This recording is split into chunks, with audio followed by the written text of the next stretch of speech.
आप सबको जय मसीह की। आज की शाम के लिए परमेश्वर का धन्यवाद करते हैं। हम प्रार्थना में जाएंगे और हम प्रार्थना करेंगे। आइए आज की शाम हम प्रार्थना करेंगे और प्रभु की आराधना करेंगे, क्योंकि ये दिन परमेश्वर ने बनाया है, ये दिन ये हमारे लिए है।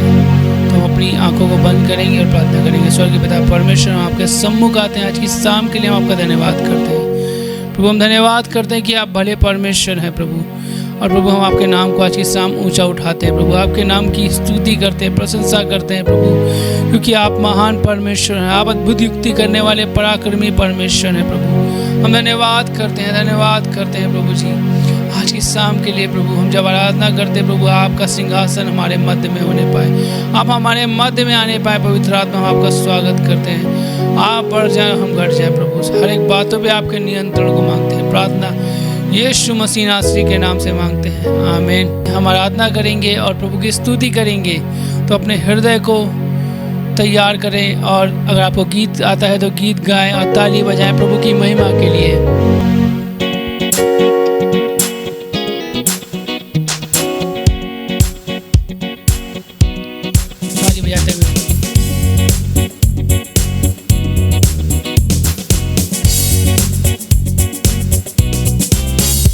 आवाज उठाएंगे, हम साज बजाएंगे, है यीशु महान अपना, ये गीत सुनाएंगे। आवाज उठाएंगे, हम साज बजाएंगे, है यीशु महान अपना, सुनाएंगे। ना देख सका हमको तू पाप के सागर में, और बन के मनुष्य आया आकाश से सागर में। ना देख सका हमको तू पाप के सागर में, और बन के मनुष्य आया आकाश से सागर में।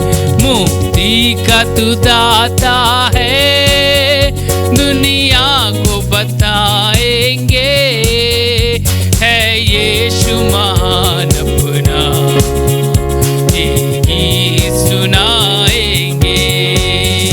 आवाज उठाएंगे, साथ बजाएंगे, है यीशु महान अपना, ये गीत सुनाएंगे।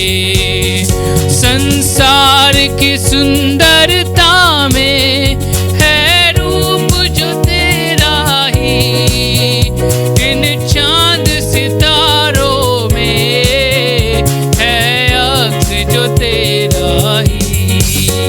संसार की सुंदरता में है रूप जो तेरा ही, इन चांद सितारों में है अक्स जो तेरा ही।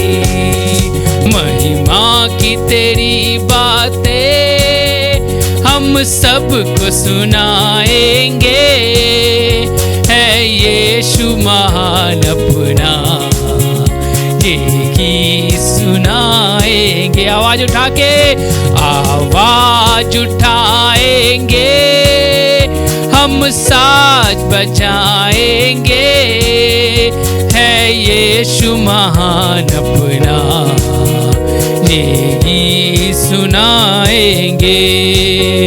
दिल तेरा खजाना है, एक पाक मोहब्बत का, थापा न सका कोई, सागर है तू उल्फत का।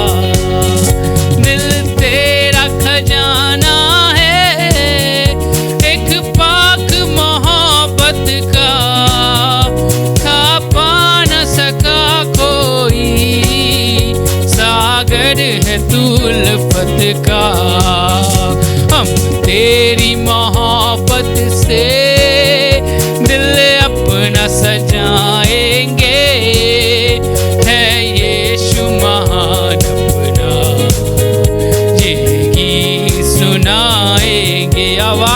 करेंगे, आवाज उठाएंगे, हम साज बजाएंगे, है यीशु महान अपना, ये गीत सुनाएंगे। एक बार फिर आवाज उठाएंगे, हम साज बजाएंगे, है यीशु महान अपना, ये गीत सुनाएंगे।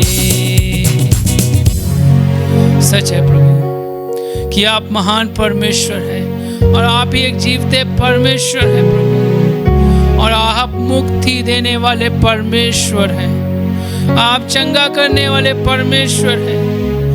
आज की शाम हम आपके नाम को ऊंचा उठाते हैं, आपके नाम की स्तुति करते हैं, प्रशंसा करते हैं प्रभु जी, क्योंकि आप आदर के योग्य हैं और कोई नहीं प्रभु यीशु, आप योग्य हैं, आप सारी आदर महिमा सम्मान के योग्य हैं, आप स्तुति प्रशंसा के योग्य हैं। ओ यीशु हम आपकी स्तुति करते हैं। ओ यीशु आपके नाम में चंगाई और छुटकारा है, आपके नाम में रिहाई है प्रभु जी, और वचन कहता है जितने लोगों ने आपके नाम को पुकारा है वो सब बचाए गए हैं प्रभु। आज की शाम हम सब जितने लोग आपके नाम को पुकार रहे हैं प्रभु, हम आपके द्वारा बचाए गए हैं, हम आपके द्वारा छुड़ाए गए हैं। अगर आप उसके नाम को नहीं जानते हैं, आप उसको सुन रहे हैं, तो आप उसके नाम को पुकारेंगे, वो आपको बचा लेगा। उसका वचन कहता है आज की शाम उसकी स्तुति करेंगे, उसकी प्रशंसा करेंगे।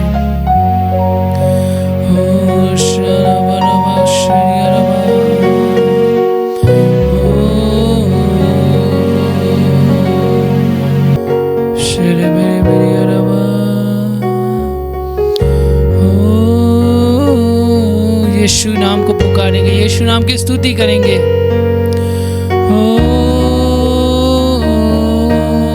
तेरे उसके नाम की महिमा करेंगे। तेरे नाम के लिए जिए हम, तेरे नाम के लिए जिए हम,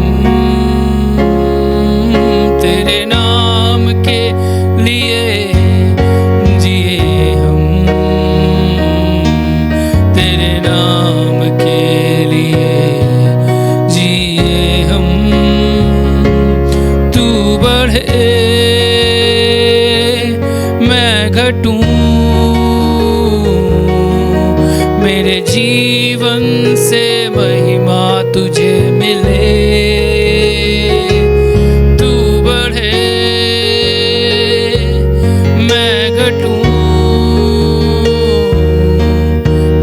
जीवन से महिमा तुझे मिले।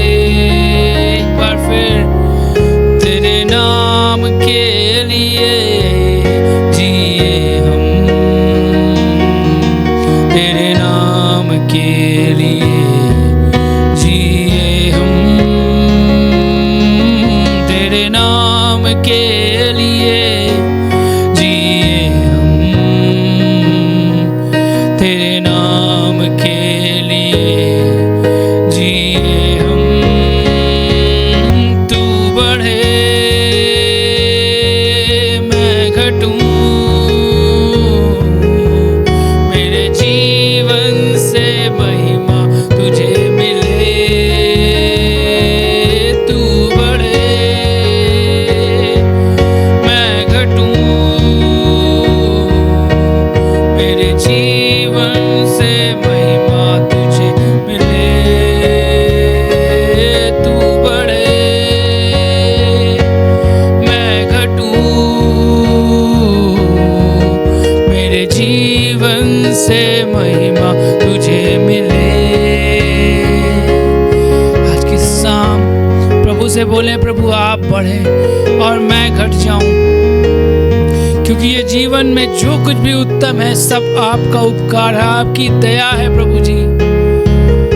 और प्रभु आज की शाम हम पे अनुग्रह कर प्रभु, हम पे अनुग्रह कर प्रभु कि आप बढ़ने पर मैं घटने पाऊं। प्रभु ये जीवन आपका दिया हुआ है और ये आपकी महिमा के लिए है।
समय के लिए प्रभु कि आप हमारे मुक्तिदाता हैं, आप हमारे चंगा करने वाले परमेश्वर हैं, आप हमें सुरक्षित रखने वाले परमेश्वर हैं। आपके उपकार प्रभु इस जीवन से बढ़कर है प्रभु। आपके इस प्रेम के लिए आपका धन्यवाद करते हैं, धन्यवाद करते हैं। आज की शाम प्रभु हम सारी आदर महिमा आपके चरणों पे लाते हैं प्रभु जी, आपको आदर देते हैं, आपके चरणों पे स्तुति को लाते हैं, आराधना करते हैं प्रभु। आपने हमारी आराधना को सुना है प्रभु, उसके धन्यवाद करते हैं। प्रार्थना यीशु मसीह नासरी के नाम में मांगते हैं, आमीन। सबको जय मसीह की। आगे हम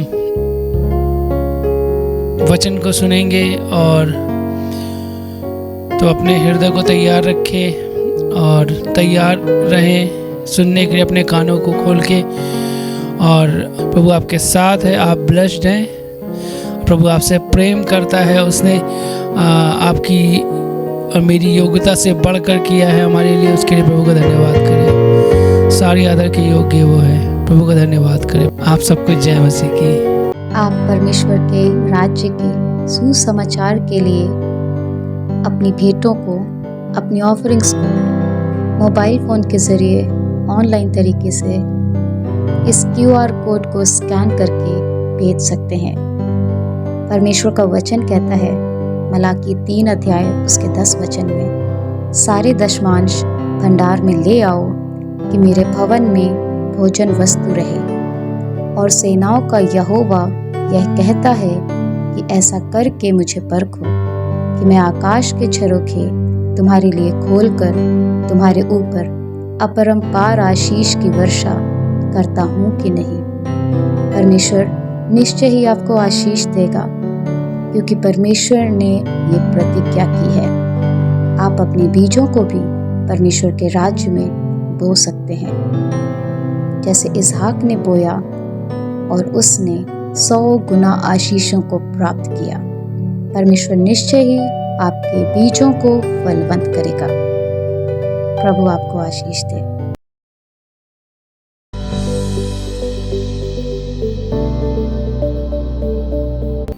कितने लोग अपने आप को बूढ़ा समझते हैं? मैं तो अपने आप को बूढ़ा नहीं समझता। आप बताइए कौन लोग बूढ़ा समझते हैं? कोई नहीं समझते, मगर काम वही करते हैं बूढ़ों का। बच्चे क्या होते हैं, जो कुछ बोला जाता है उन्हें क्या करते हैं, तुरंत बोलते हैं। तो आप बोलिए, आज मैं आशीष पाके रहूंगा। हम सब बाइबल में सबसे ज़्यादा किस बात पे खुश होते हैं? परमेश्वर की प्रतिज्ञाओं के बारे में, कि जो कुछ उसने आपसे कहा है, आप उसे सोच सोच के क्या होते हैं, खुश होते हैं। और बहुत बार बोलते भी हैं। बोलते हैं कि नहीं बोलते हैं? तमाम से वचन बोलते हैं कि नहीं बोलते हैं?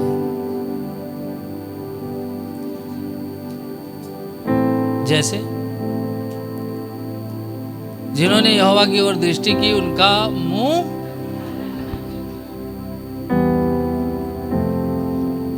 अभी यहोवा मेरा चरवाहा है, मुझे कोई घटी ना होगी।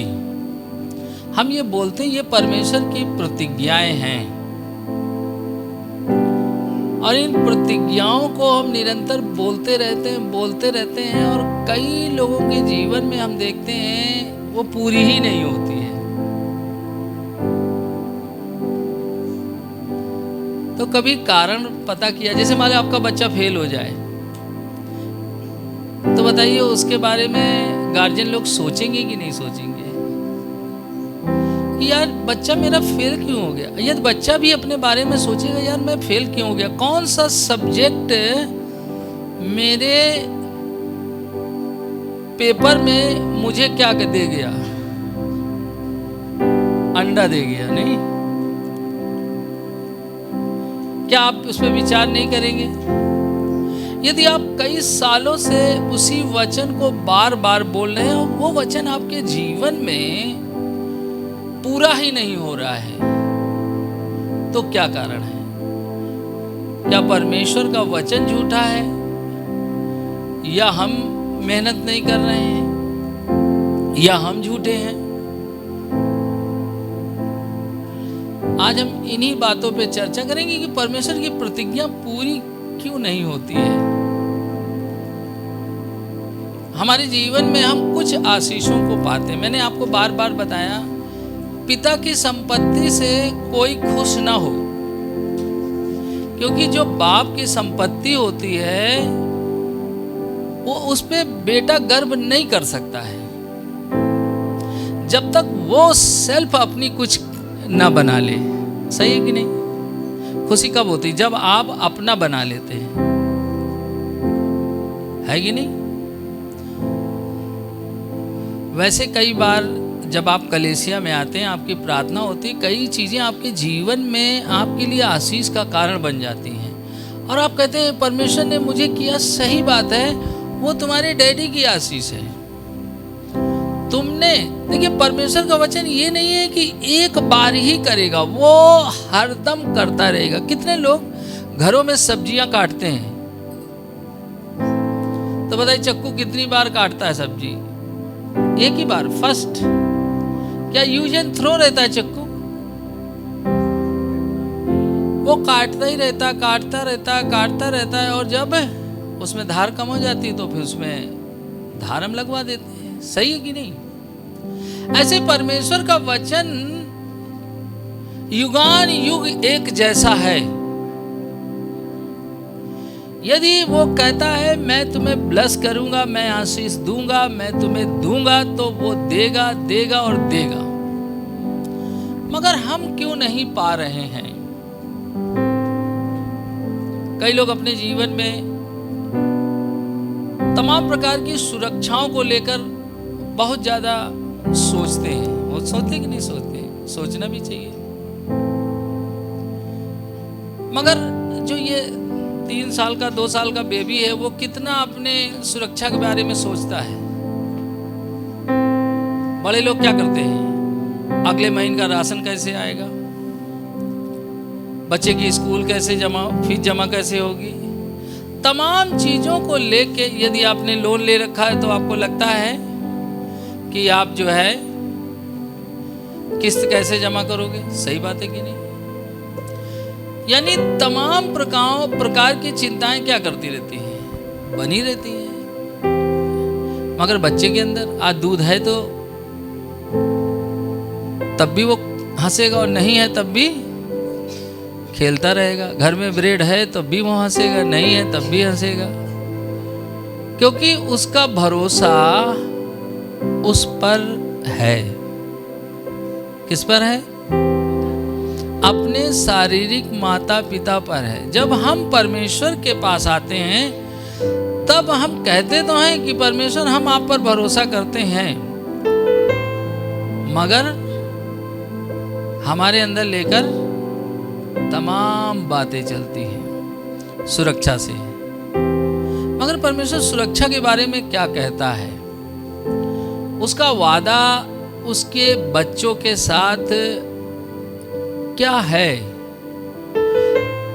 जब हम इस संसार में, परमेश्वर ने आपको और मुझे, बहुत ध्यान से सुनिए, आपको और मुझे अपना बेटा और बेटी बनाया है। अब जब उसने हमें अपना बेटा और बेटी बनाया है तो हमें उसने क्या दी है? अपनी सुरक्षा दी है। जिसने सारे संसार को बनाया उसने उससे भी बड़ी, अमेरिका के राष्ट्रपति की कौन सी सिक्योरिटी है मुझे नहीं पता, नाम नहीं, उससे भी बड़ी सुरक्षा परमेश्वर ने अपने बेटों और बेटी को दिया है। समझ पा रहे कि नहीं समझ पा रहे? फिर हम उस सुरक्षा में असुरक्षित क्यों महसूस करते हैं?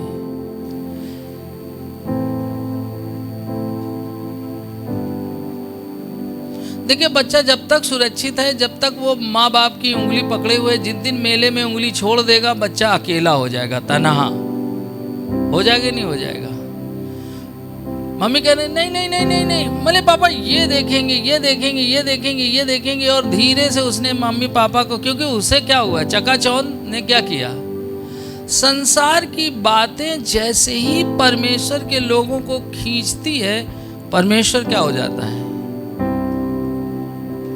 हमसे दूर हो जाता है।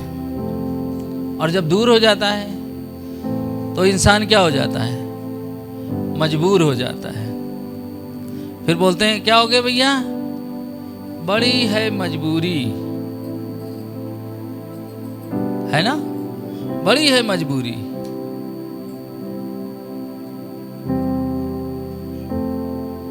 और आज हम देखेंगे कि जो सबसे चीजें हम अपने बच्चों के भविष्य को लेकर, हम अपने जीवन को लेकर, हमारी चीजों में अपने आप को असुरक्षित महसूस करते हैं। हम सोचते कैसे हम अपने आप को पूरी तरीके से सुरक्षित कर लें कि हमें कोई भी हानि ना हो, हमारे बच्चों को, हमें, हमारी पत्नी को, हमारे लोगों को किसी भी प्रकार की हानि ना हो।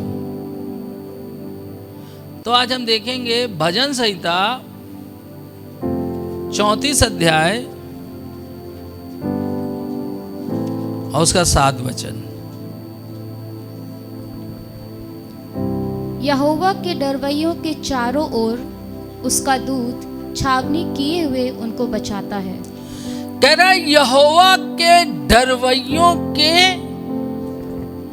चारों ओर। बोलिए, बगल वाले से बोलिए, डरवैयों के। सबके चारों ओर परमेश्वर का स्वर्गदूत नहीं रहता है। आप मसीह यीशु में यदि आप परमेश्वर के बेटा और बेटी हैं और यदि आपके अंदर परमेश्वर का डर नहीं है तो परमेश्वर की सुरक्षा से आप वंचित हैं।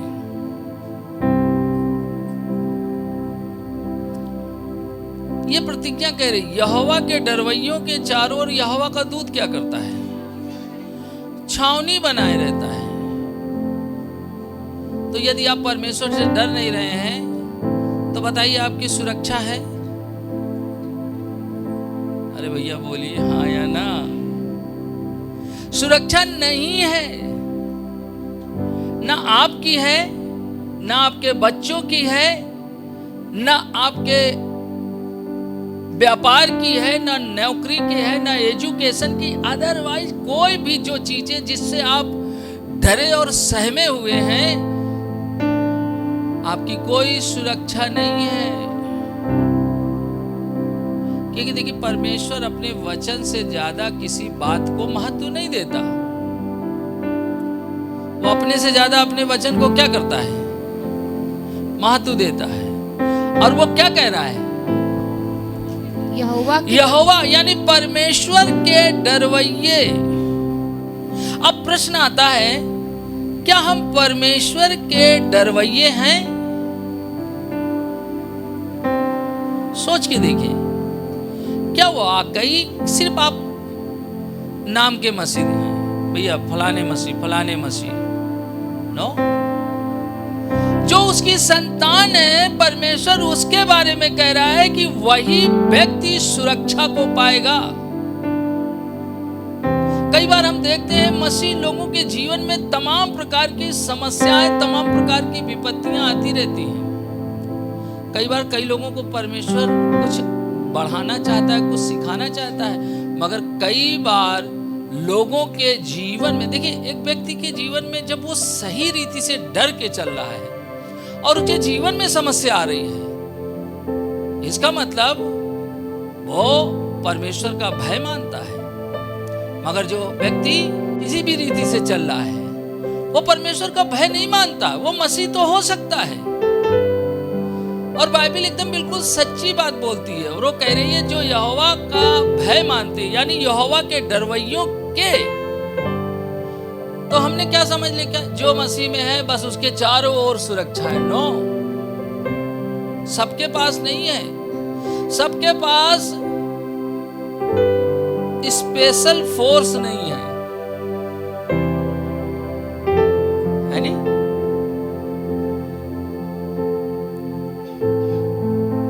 तो अब बताइए, इतने विशेष व्यक्ति आप इस दुनिया में हैं और आपके चारों ओर इतनी दुष्ट आत्माएं हैं जो आपको नुकसान पहुंचाने के लिए एकदम अलर्ट है। और यदि आपकी सुरक्षा में चूक हो जाए तो फिर क्या करेंगे वो?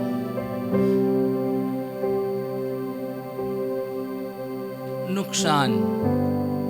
तो आज हम देखते हैं कि बहुत से ऐसे मसीह हैं जो अपने जीवन में नुकसान को देखते रहते हैं और वो जान ही नहीं पाते। देखिए, आपका नुकसान हो ही नहीं सकता। यदि परमेश्वर आपको बढ़ाना चाहता है, यदि आप वाकई परमेश्वर के डरवैये हैं और तब भी आपका नुकसान हो रहा है, तो आप जानिए 1 गुना नहीं, आप लाख गुना बढ़ने वाले हैं। जो कुछ भी आपका गया है वो 1 गुना वापस नहीं आने वाला है, लाखों गुना वापस आने वाला है। चाहे वो आपका सम्मान हो, चाहे वो आपका धन हो, चाहे आपका स्वास्थ्य हो, आप उसमें आशीष पाएंगे। मगर प्रश्न है कि ये वचन कह रहा है कि यहोवा के डरवैयों के चारों ओर उसका दूत छावनी किए हुए उसको बचाता है। मगर आज मसीह लोग नहीं बच पा रहे हैं। क्या बात है? कभी हमने सोचा, जब हमारे बच्चे फेल हो जाते हैं, हम घर में बैठ जाते हैं, हम लोग विचार करते हैं अब हम क्या करें, अपने बच्चों को कौन से स्कूल में डालें, कौन सा ट्यूटर पकड़ के लाएं, कौन से कोचिंग में लेकर जाएं, क्या करें इनका ये पास हो जाए। ऐसा है कि नहीं? कि ऐसा नहीं करते आप? पता ठीक है यार, फेल हो गया, फिर अगले अब की साल करा दो, फिर फेल हो जाएगा तो फिर क्या करेगा, अपना झाड़ू वाड़ू लगाता रहेगा। ऐसा नहीं करते, आप उस पर पूरा फोकस करते हैं। पढ़ाई करो, तुम्हारे नंबर कम आ गए हैं, तुम फेल हो जाओगे। करते कि नहीं करते? जब हमारे जीवन में नुकसान होता है, क्या हम क्यों नहीं सोचते कि परमेश्वर हमने कौन सी ऐसी गलती की है जिसने शैतान ने मेरा क्या किया है? मेरा स्वास्थ्य चुरा लिया है, मेरा धन चुरा लिया है, मेरी शांति चुरा ली है, कुछ भी चुरा सकता है। क्यों नहीं वहां पे सुरक्षा रही? परमेश्वर के स्वर्गदूत कहां गए? यदि मान लो किसी को आपको लगा दिया जाए और आपके घर में खराब हो जाएगा तो किस पे भड़क जाओगे आप?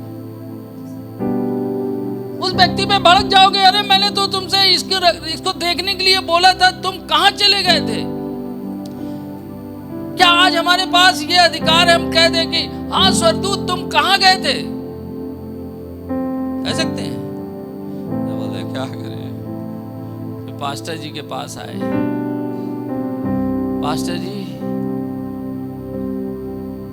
कुछ कर दो भला। तो पास्टर जी भी क्या करें, प्रार्थना करें। परमेश्वर ने कहा देखो पास्टर, तुम चाहे जो भी प्रार्थना कर लो होने वाला नहीं है, क्योंकि जो वचन में लिखा वही होगा।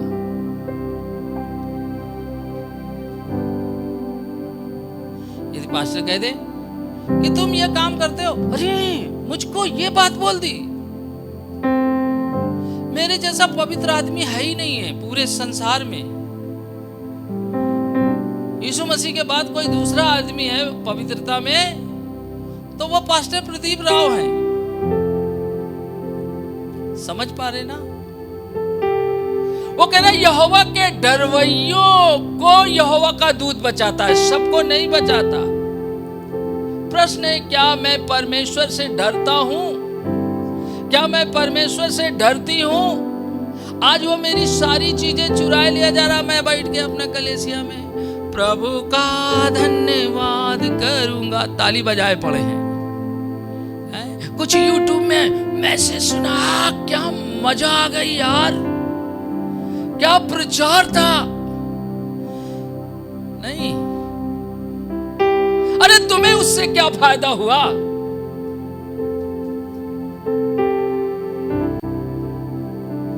तुमने परमेश्वर के वचन के अनुसार क्या अपने जीवन में अपनी चीजों को, जैसा परमेश्वर का वचन कह रहा है, क्या वैसे सुरक्षित हो?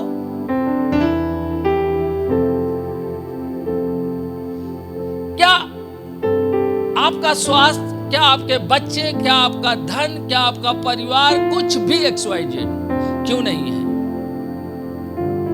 क्योंकि हम परमेश्वर के साथ जानते हैं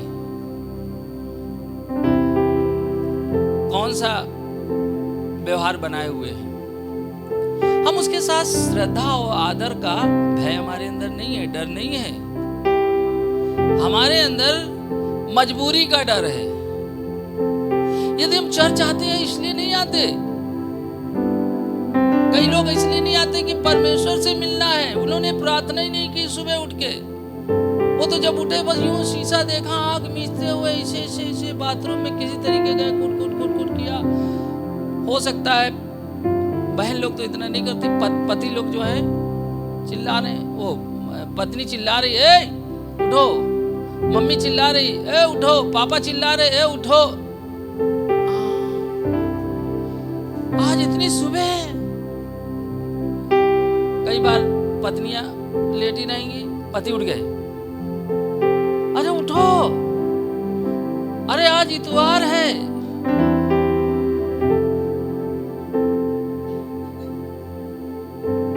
अच्छा, तुम्ही को नाश्ता बनाना है? अरे जब देखो तुम्हें नाश्ते ही नाश्ते की चिंता पड़ी रहती है। अरे भैया, आत्मिक भोजन लेने से पहले शारीरिक भोजन लेके ही आना पड़ता है ना? अभी क्या है, क्या वाकई हम तैयार हैं? यदि हम तैयार नहीं है, बस हम जाते कलीसिया में इसलिए आ रहे हैं कि पादरी साहब को बुरा लग जाए, हमारी आत्मिकता जो है वो जो है एकदम बिल्कुल उसका झंडा कहाँ होना चाहिए, फहरा होना चाहिए। और जब चर्च में नाम लिया जाए, हर संडे जाते हैं, अरे आते हो तो क्या तैयारी करके आते हो? कुछ पाने की इच्छा से आते हो? यदि पाने की इच्छा से तो आने से कोई फायदा नहीं है। इससे अच्छा कि मोती झील चले जाते नहीं, और सो जाते, पकौड़ी वकौड़ी बना लेते ऐसे मौसम में, नहीं आलू की खूब बढ़िया से नाश्ता करते। मैं क्यों कह रहा हूं? क्योंकि तैयारी होनी बहुत जरूरी है। और आज जो है हम यहाँ पर देखेंगे कि डर नहीं है परमेश्वर का, परमेश्वर के प्रति मन में श्रद्धा और आदर नहीं रखते। हमारे अंदर जो है परमेश्वर के प्रति कोई श्रद्धा आदर नहीं है। दूसरी बात है, जो उसकी इच्छा और आज्ञाओं के अनुसार जीते हैं। अब हम इसमें कुछ बातों को देखेंगे। यदि आप चाहते हैं कि आपके चारों ओर सुरक्षा बनी रहे, जहां जहां भी, आपके घर पे, आपके बच्चों पर, आपके धन पर, आपके व्यापार पर, आपकी नौकरी पर, आपके एजुकेशन में, किसी भी चीज में चाहते हैं कि आपको कुछ भी हानि ना हो, तो नहीं होगी, नहीं होगी, नहीं होगी। बस आपको जानना होगा क्या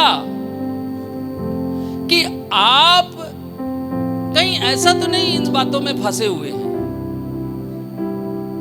क्योंकि जब तक आप परमेश्वर की इच्छा के अनुसार नहीं चलेंगे, यहां पे लिखा है ना, जो उसकी इच्छा और उसकी आज्ञाओं के अनुसार जीते हैं,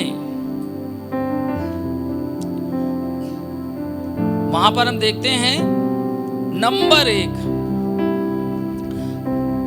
कौन सी बातें, हेडिंग डालने जिसको लिखना है, कौन सी बातें श्रद्धा और आदर में आती हैं? कौन सी बातें श्रद्धा और आदर में आती हैं? कैसे आप जानेंगे कि डरवैये कौन लोग हैं? नहीं, आपको पता ही नहीं चलेगा कौन लोग डरवैये हैं। आपको लगेगा कि अरे भाई हम तो सही हैं।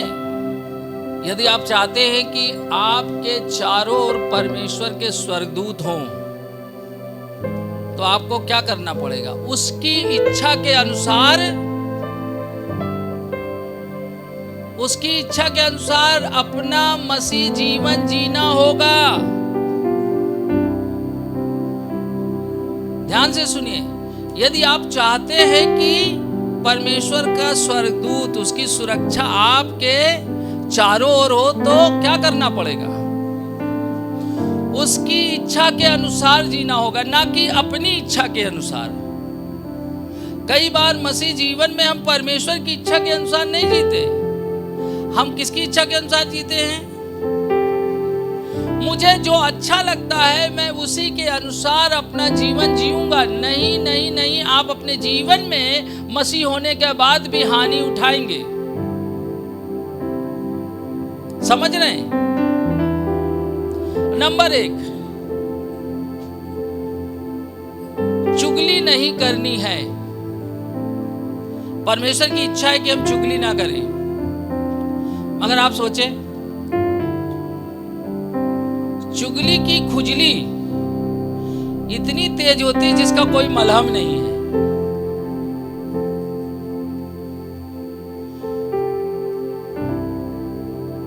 और फिर हम कहते हैं परमेश्वर हमारे को सुरक्षित रखे, हमारे व्यापार को, हमारी नौकरी को, हमारे बच्चों को, हमारे पति को, हमारी पत्नी को, सबको सुरक्षित रखे। मगर जो चुगली की खुजली है, देखिए एक खुजली होती है स्किन में होती है, सबके यही होती है ना, चमड़ी में, सबके चमड़ी में खुजली होती है ना। मगर ये खुजली आंतों में होती है, अंदर होती, अंदर से खुजली, और फिर आपको होती है मिचली, फिर जी मचलाने लगता है, और फिर आप जगह ढूंढते हो कहाँ पलटी करे। अब पलटी करने के लिए कोई जगह चाहिए, अब कोई नहीं मिल रहा है तो तलाश करते हैं, और नहीं तो फिर उदास रहते हैं। अब तलाश करने निकले, कोई नहीं मिला, तो आजकल तो फोन है, तो फोन से ही लगा दिया, हाँ क्या है, हाल चाल है। थोड़ी देर हाल चाल चलते चलते, अरे तुम्हें पता है क्या, अरे मैं चाह रही थी कि प्रार्थना उसके लिए की जाती है। अरे प्रार्थना का ही तो खुजली हो रही तुम्हारे अंदर है।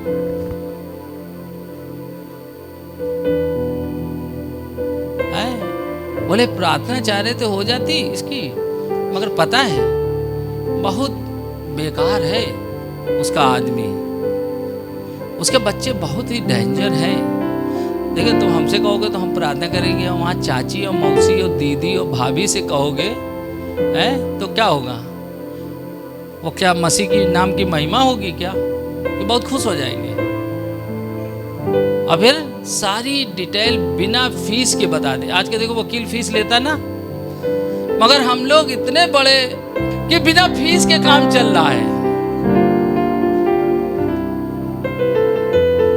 और इतना ज्यादा वर्क कर लिया, जब घर में आए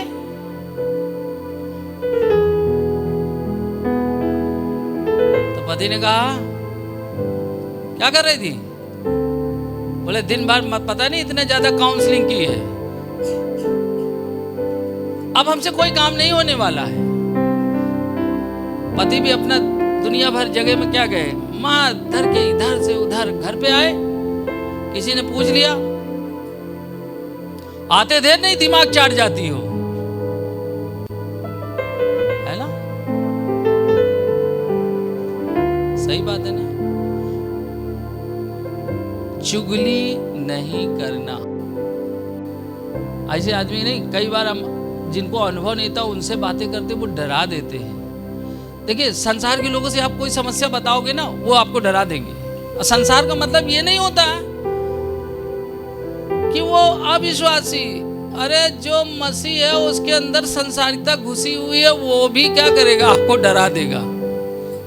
जब आपके अंदर परमेश्वर का वचन होगा, आप नहीं डरेंगे, नहीं डरेंगे और नहीं डरेंगे। आप उस व्यक्ति से बात कर रहे हैं, आप सोचते अरे भैया ये तो बड़ा स्मार्ट है, ये जब प्रार्थना होती है चिल्ला चिल्ला के प्रार्थना करता, बड़ी जोर जोर के आराधना करता, मगर वचन अंदर नहीं है।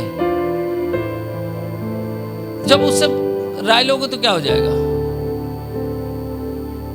आपको डरा ही देगा, क्योंकि उसके पास लिखा है बुरे समाचार से वो नहीं डरता, क्योंकि उसका हृदय परमेश्वर में रोपा गया है।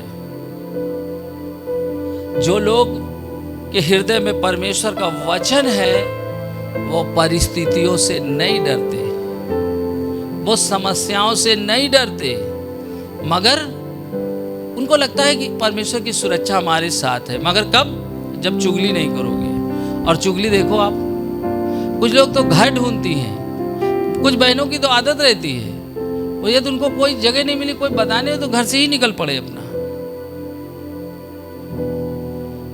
फोन पे नहीं काम चला तो कहाँ चले गए, और फिर वहां पे ले तरीकी वहां से फिर चले आए यहाँ दुनिया भर का लपेट के, और घर आए तो घर में दे दनादन है ना। शैतान क्या करेगा, भाई देखिए, यदि आप पवित्र आत्मा का काम करोगे तो पवित्र आत्मा आपके घर में क्या लाएगा? अरे क्या लाएगा भैया? शांति लाएगा। और जब शैतान आएगा तो क्या करेगा? वो अपना काम करेगा। तो चुगली नहीं करना। वचन में लिखा है, नीति वचन 26:22 में, कानाफूसी करने वाले के वचन स्वादिष्ट भोजन के समान भीतर उतर जाते हैं। कानाफूसी करने वाले के जो वचन है वो कहाँ चले जाते हैं? हृदय में। और वो कैसे लगते हैं? स्वादिष्ट। आपको बहुत सावधान रहना है। जो चुगली करता हो उसे क्या कहना है? भैया जैसे आ गया, अब यहाँ की वहाँ की, भैया कोई बात नहीं है, अभी मुझे काम है। अब उसे कहते हो तुम चुगली करते हो तो फिर तो बवाल मच जाएगा। सही समझ रहे कि ना? आपको तरीके बता रहे। नंबर 2, दूसरा वचन, नीति वचन 11:13, जो लुतराई करता फिरता वह भेद प्रकट करता है, परंतु विश्वास योग्य मनुष्य बात को छिपा रखता है। विश्वास योग्य मनुष्य क्या करता है? किसी की बात पता चल जाती है तो क्या करता है? उसे छुपा लेता है। क्या करता है? छुपा लेता है। और नहीं, जैसे बात चला, फोन लगाए, दीदी सुनो सुनो, तुमको पता है उसके घर में फ्रिज के अंदर अंडा फूट गया। बताइए कितना अनुभव है कि वहां अंडा फूट गया और यहां डंडा चल रहा, कुछ पता नहीं चल रहा है ना? कह रहा है जो लुतराई करता है। कई लोग क्या करते हैं? लुतराई करते हैं, इधर की बात उधर की बात उधर की बात, और उनको कुल मिला के यही काम है ज्यादा से ज्यादा। आपको क्या करना? लिखा है यहोवा के डरवैयों के चारों ओर यहोवा का दूत क्या बनाए रहता है। आप परमेश्वर की संतान है, आपको इस बात को जान लेना है। यदि आपके जीवन में ये बातें हैं तो आपको ये बातें क्या करनी पड़ेंगी? क्यों खत्म करनी पड़ेंगी? मेरे लिए नहीं, अपने लिए खत्म करनी पड़ेंगी, ताकि परमेश्वर का दूत आपके चारों ओर क्या करे? छावनी बनाए रहे। नंबर 3, इफिसियों 4:29, कोई गंदी बात तुम्हारे मुंह से ना निकले, पर आवश्यकता के अनुसार वही निकले जो उन्नति के लिए उत्तम हो, ताकि उससे सुनने वालों पर अनुग्रह हो। कहना तुम्हारे मुंह से कोई गंदी बात ना निकले। आप बताइए, आप कितनी इस बात पे चौकसी करते हैं जब घर में रहते हैं? कई लोग सोचते हैं हमको तो कोई देख ही नहीं रहा है। तुम्हारे पास एक स्वर्गदूत है, लिखा है जीवन की पुस्तक, जिसमें रोज का डाटा नोट किया जाता है। एक स्वर्गदूत रहता है, लिखा है हर एक निकम्मी बात का लेखा लिया जाएगा। वचन में लिखा है कि नहीं लिखा है? हमें ये जानना है कि जो कुछ हम बोल रहे हैं उसका हमें प्रतिफल मिलेगा। ये नहीं कि आप बोल के बाद निकल जाएंगे। आपने किसी ने नहीं सुना, घर में हम कुछ भी बोल रहे हैं। और यहां पे कह रहा है कोई गंदी बात तुम्हारे मुंह से ना निकले। कोई, अब आप देखिए, जब बातचीत होती है तो हम कैसे बातचीत करते हैं? बहुत लोग, सब लोग नहीं करते, मैं बता रहा हूं, फिर बहुत लोग जानते हैं। वो ना उनका चाल बदली है, ना चलन बदला है, उनका वही बातचीत करने का तरीका। जब घर में जाते हैं तो कैसे बातचीत होती है? उसी वाली स्टाइल में, पुरानी वाली स्टाइल में, है ना? फिर आप ये सोचते हो परमेश्वर आपकी सुरक्षा करेगा, आपके धन की, आपके बच्चों की, आपकी सोच की, आपके स्वास्थ्य की, आपकी चीजों की। क्यों आप शैतान के भुलावे में हैं? मसीह होने का मतलब ये नहीं है कि आशीष चिपकी रहेगी। जब उसके वचन के अनुसार चलेंगे तब आशीष आपके जीवन में चिपकी रहेगी।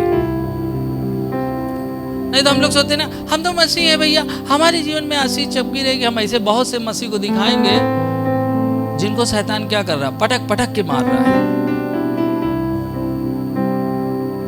और वो काम वही कर रहे हैं। देखिए, यदि हम वचन को सुनते हैं तो हमें क्या करना है? बोलने से पहले क्या करो? सोचो। और वो क्या करते हैं? सोचने से पहले बोलते हैं। लिखा तुम्हारे मुंह से कोई गंदी बात नहीं निकले। अगली बात कह रहे हैं, पर आवश्यकता के अनुसार वही निकले जो उन्नति के लिए उत्तम हो। यदि आप कोई बात कर रहे हैं तो उसके जीवन में क्या हो? उन्नति हो। अभी मैं बहुत लोगों को डांट देता हूं तो लगता है यार इससे क्या उन्नति होगी। नहीं, उसको डांट पड़ेगी तो वो उन्नति करेगा। मगर यदि गलत काम करे और हम उसको बोलते रहें, अरे वाह भैया आप तो बहुत अच्छा काम कर रहे हो, तो वो क्या हो जाएगा? वो बचेगा क्या? वो बचेगा नहीं। जो माँ बाप अपने बच्चों की गलतियों को छुपाते उनके बच्चे बर्बाद हो जाते। वैसे एक पास्टर यदि अपने विश्वासियों की गलतियों को छुपाएगा, उस पर नहीं बोलेगा, वो विश्वासी बर्बाद हो जाएगा। वो आत्मिक रीति से बढ़ ही नहीं सकता है, क्योंकि उसे तो लगेगा अरे वाह भैया हमारे पास्टर जी क्या करते हैं, बहुत अच्छे। तो आपने देखा होगा हम अपने बच्चों को भी डांटते हैं और आपको भी डांटते हैं। डांटते कि नहीं डांटते? किसी को छोड़ते नहीं है। क्यों नहीं? क्योंकि उससे क्या हो? उन्नति हो। दूसरी बात कह रहा है यहाँ पर, उत्तम ताकि सुनने वालों पर अनुग्रह हो। सुनने वालों पर भी क्या हो? अरे भैया इससे बड़ा हम पे बड़ा अनुग्रह हुआ। आपका मतलब उससे भला हो।